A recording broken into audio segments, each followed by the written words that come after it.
There was a point when I realized that when it comes to sex, either I'm focused on performance or I'm focused on process and pleasure. I realized that it really is one or the other.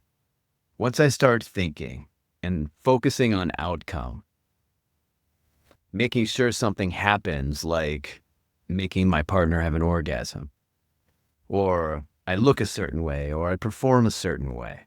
At that point, I'm in performance. I'm thinking and I'm not in the moment with my partner. Thinking and focusing on outcome is antithetical to the experience of being in my body and being in my pleasure.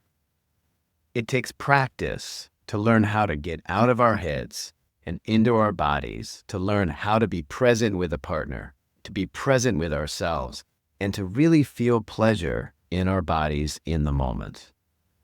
Often for men, it's really hard to stay in the moment and stay connected to pleasure and the process and the partner because the mind keeps interrupting. And in fact, it gets in the way of the outcomes we want.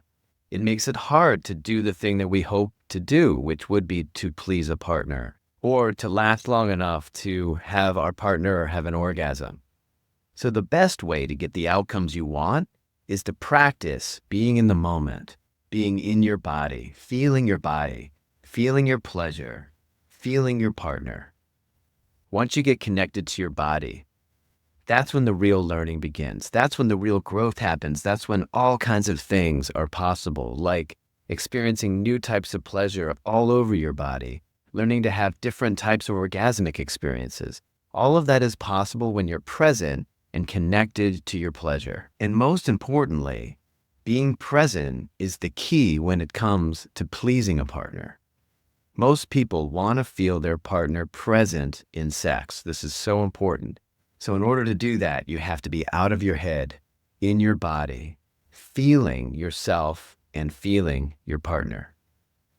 So when it comes to sex, choose pleasure, choose process, choose presence over performance. Commit to that.